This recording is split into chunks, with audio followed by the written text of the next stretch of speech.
Hey cats, thanks for tuning in. It's Eddbud, your midsole man here. Today I've got a video for you requested many times by the viewers of the channel. I'm comparing the Adidas Adizero Boston 12 up against a whole load of different shoes, including the Asics Superblast, the Puma Deviate Nitro 2, and the SAUCONY ENDORPHIN Speed 3. Lots to cover, so let's get to it.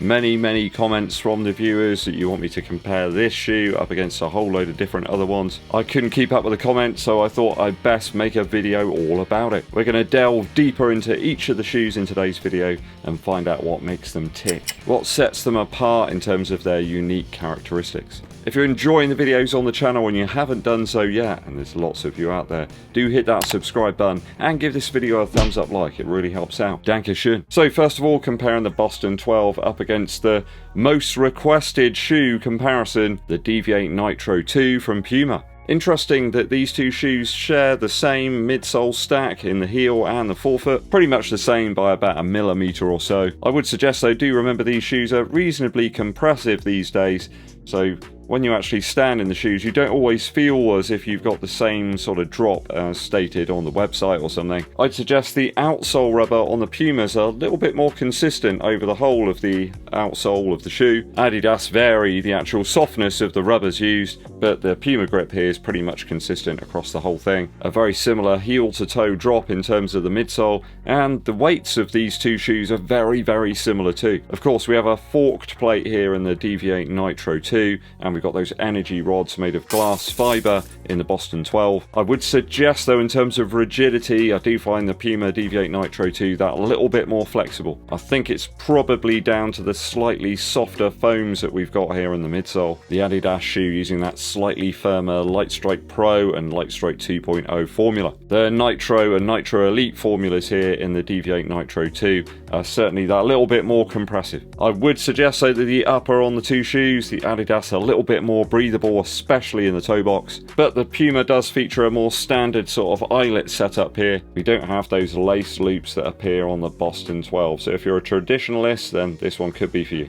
These shoes even come in at the same sort of price range as well, so you can understand why people are comparing them and asking for these videos. I would suggest the Puma is certainly a little bit more restrictive in the toe box here. It does taper in on that lateral side quite a bit more than the Boston 12. See here in the Adidas shoe, there's quite a bit more width here in the toe box. I think if you've got a slightly wider foot than the Adidas shoe, on this occasion may be a better option. I did find the Boston 12 takes a little bit more time to break in terms of that underfoot feel. You do need to pile some miles into it, whereas the Puma shoe is pretty good straight out of the box. The Puma shoe in the rear of the upper is a lot more padded than the Boston. You've only got a couple of sections here around the edge of the ankle. They're a bit more padded. There's a lot more here in the Puma, so if you're perhaps running in a slightly warmer climate or very moist climate, that could be a consideration. I think the plates and rods used in these two shoes are mainly there for stability, really, to provide a sort of element of rigidity to the foam.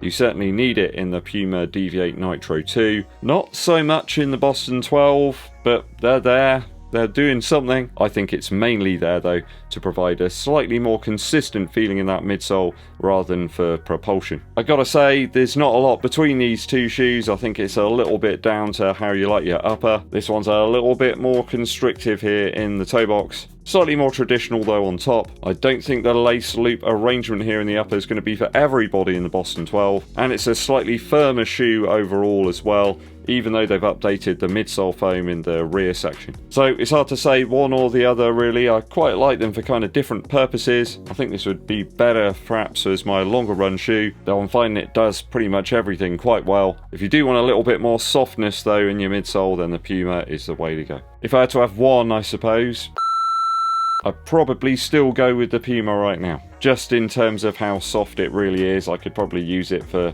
most runs. The Adidas just wants to make me run that little bit faster than I want to every day. Okay, now comparing the Boston 12 up against the Asics Superblast. Quick shout out to Morgan. I ran into him the other day in Bristol. Not literally, we just sort of saw each other. Great to meet you, Morgan, and glad the Superblast working out so well for you. Now, I find these shoes very different. People are asking me which should they buy.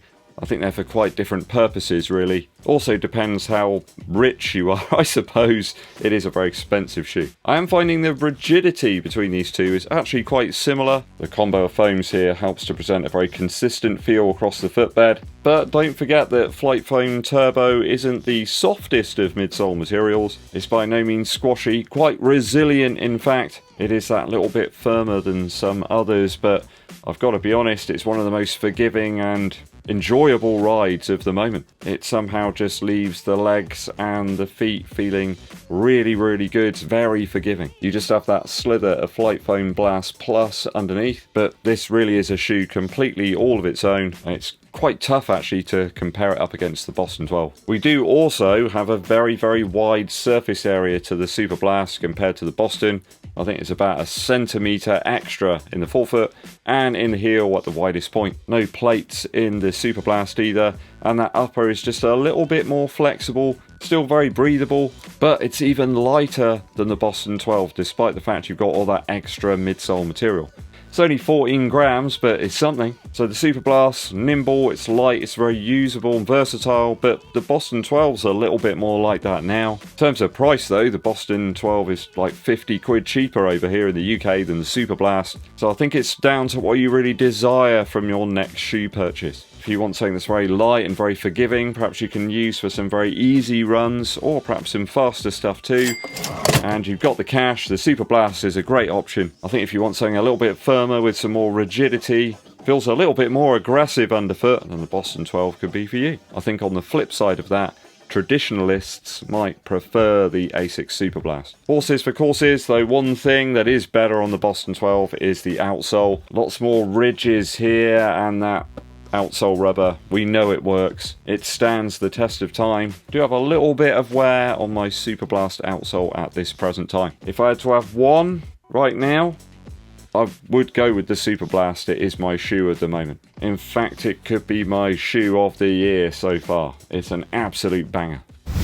Last comparison up today is against the ENDORPHIN Speed 3 from SAUCONY. It's another plated offering here in the same ballpark as the Boston. This is a real series favourite amongst the viewers of the channel. Perhaps gets a little bit lost these days though, a bit under the radar because you've got so many other options. Now the midsole foam here in the Speed 3 is certainly the softest in this comparison today. The Power Run PB material that we got here comes in with a short A softness reading of 24. That is certainly on the softer side, on the more cushy. It's down to that Pebax material that SAUCONY are using, and it does present a very forgiving ride. Also means that the shoe comes in a hell of a lot lighter than the Boston. There's a good 34 gram difference between the two in favour of the ENDORPHIN Speed 3. This is much squishier out the box. You do need to pile some miles into the Boston 12 to get the best out of it.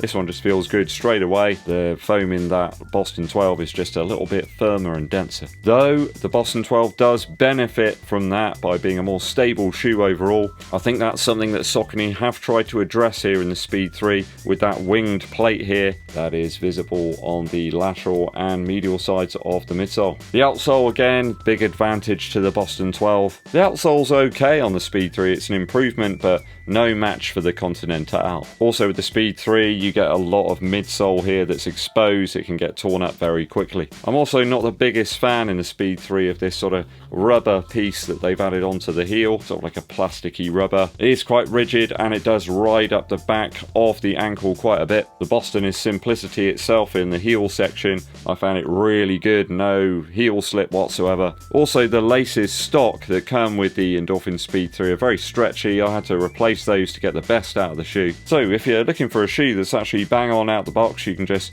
get it on, get some miles into it, and it's going to start feeling really good after a while. Boston 12 is the way to go. Don't mind doing some modifications there to the Speed 3. It can be a great shoe.